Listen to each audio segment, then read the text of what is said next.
Hello, Michael Tellinger. Welcome back to another frequently asked questions session. And in this video, we deal with the following question. Is this a lawless society? Who's going to make the rules?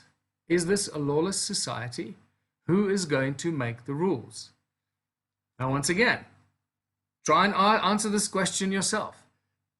Look at the fundamentals. What are we doing? We're building a united community of cooperation, collaboration, where we set up many businesses that we are the owners of, the co-owners of. How can this possibly be a lawless society?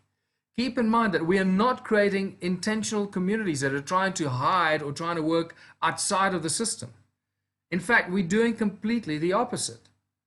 We are using the tools of enslavement as tools of liberation. We are using the system. We are using money. First of all, using money as the primary tool of enslavement. So we're using investment opportunities and successful businesses to generate as much money as we can for our community. So we can then use that money to create a foundation in which we no longer need to use money, while we have a constant flow of money into our community. So that's the foundation that we're creating. With that come businesses of all kinds of diversity. So we're not hiding or trying to create something outside of the current system. Keep in mind that we cannot beat the system. We cannot fight the system. The moment we start to fight the system or try and beat the system, we will lose. And this is what people have been trying to do for hundreds of years, possibly thousands of years. We don't know what the enlightened people thousands of years ago were doing, trying to stand up against the oppressive regime and governments who were enslaving the people exactly the same way we're being enslaved through the socioeconomic system, the economic slavery system, and the central banks and our governments. This is nothing new. This has been going on for hundreds, probably thousands of years. So now people have been rising up against their governments, but we know that nothing has ever worked. They've never been able to escape the slavery that is imposed on global communities and the different countries to their leaders.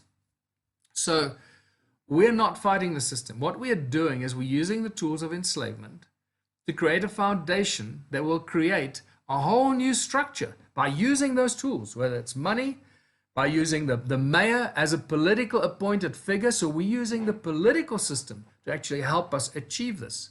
We're using everything else that is currently set up, the laws, the courts, etc.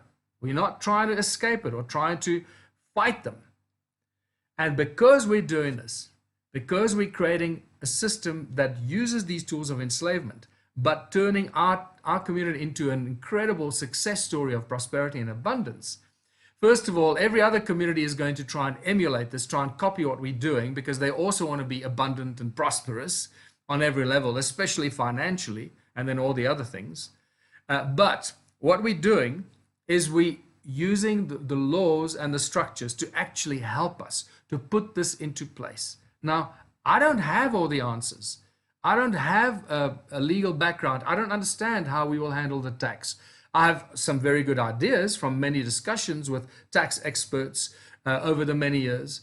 I don't know how we're going to structure the business and the company and the different companies of the towns. We will decide that at the time when we do this, which is the most appropriate and specific setup structure, whether it's a non-profit company or whether it's a foundation or who knows. But the good thing is that we have very smart people.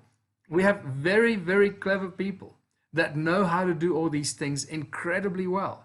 And generally speaking, they've been doing and performing these tasks for companies and big corporations that actually exploit the people or try and, hide this and hide tax and blah, blah, blah, whatever they're doing.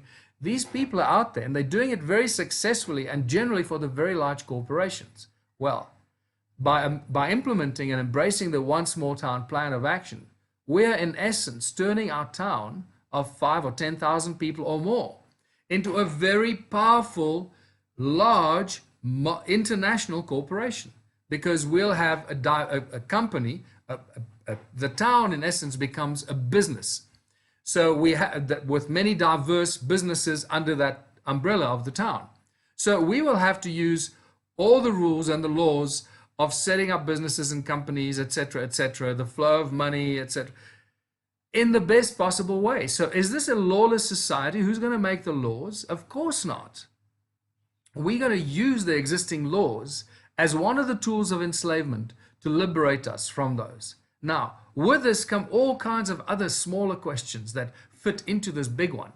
But whenever you find a question that you don't know how to answer, just think about the umbrella structure of our town, which is a large business that we own collectively, and then try and figure out for yourself how we as the people are going to do that. Now, let me remind you, if you haven't seen these other videos yet, we're not hijacking the town from the municipality and the mayor.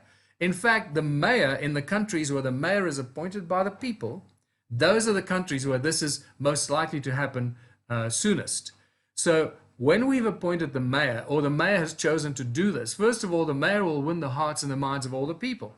That the mayor has chosen, together with a council, to do something different for the town, to take aggressive steps towards bringing prosperity and abundance to their town.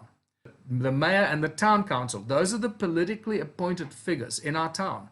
They are the spearhead for the One Small Town strategy, to attract the investors, to help structure certain things on a political, legal basis, because the mayor has all the rights and the privileges and the authority to do certain things. And together with the sheriff and various other members of the council, the mayor and the people of that town can set up a very powerful infrastructure that will benefit the coming of the One Small Town initiative and how we start the various businesses.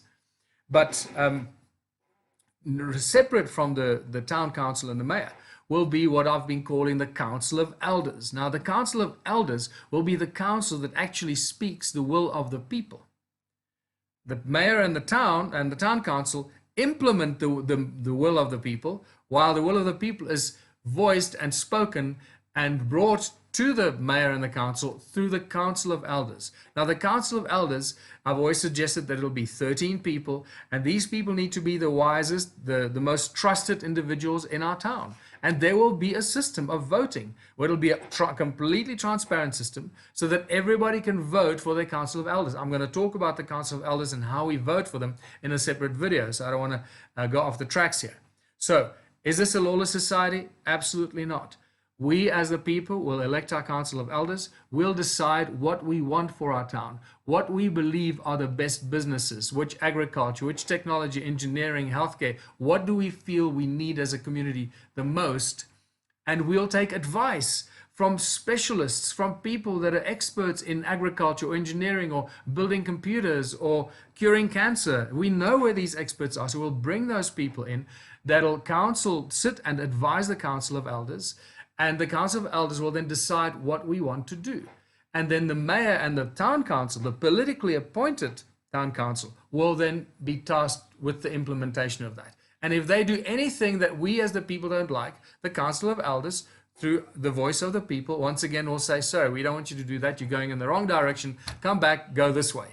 All right. So this is definitely not a lawless society. We use all the laws and the system and all the tools of enslavement of the system as a foundation to create a system that makes the current system obsolete. Now, it's not going to make the current system obsolete in our own town, but eventually, as thousands and hundreds of thousands of towns around the world start doing this, we will find that the towns will become incredibly powerful, because they'll become incredibly wealthy, they'll have technology, they'll have the complete unity of the people, and it'll become very difficult to overrule the will of the people of the town. Now, that again, I suppose, will be a video that we'll do a little bit later, but just try and internalize this. This is not a lawless society. We're certainly going to identify things and make basic laws. We'll create rules and laws for our town that fall within the existing legal structure of the community, of the town, of the country. Within the legal structure and system of the country, and the acts and the bills and bylaws and whatever, all that complicated mess that we have to face, we as the people, through our Council of Elders, will find different ways to make rules and laws that apply to our town. And that's probably the most important part of this explanation, is that the new laws and rules and really behavior, it's a behavioral model. It's what do we do if this happens? What do we do as a community if somebody does that? What do we do if somebody commits murder? Or what do we do, etc.? Now keep in mind that those laws will still be applicable. If somebody commits murder in our town, the police will come and investigate, and they'll find the culprit and deal with them in the current legal system that we don't have much control over. But what we do have control over are the businesses, how we run those businesses, and how we implement and integrate those businesses into our town. For example, we can create parks and recreation and caravan parks and so forth. And we as the people decide how to do that. We can decide whether we want to start a community college, or we want to start a sculpting school, or a horse riding school, or a recording studio, or whether we want to set up a movie studio, or build an athletics track so we can attract international athletes to our town. So we as a community will make those decisions that are the best decisions for our community. Those are decisions that can't be made by outside forces. Well, I guess they can, but we as a community will then decide how we're going to implement that. So I trust this gives you a slightly better idea that this is certainly not a lawless society. We work within the current legal system and all the other systems that are most often tools of enslavement that we're now going to start using to create abundance and prosperity for us, while we start creating new laws and rules and guidelines, how to behave and how to implement and do certain things in our town. So I trust that answers some of these questions. If you have more, put it at the bottom of the video and or send me an email, and I will answer as many questions as I possibly can.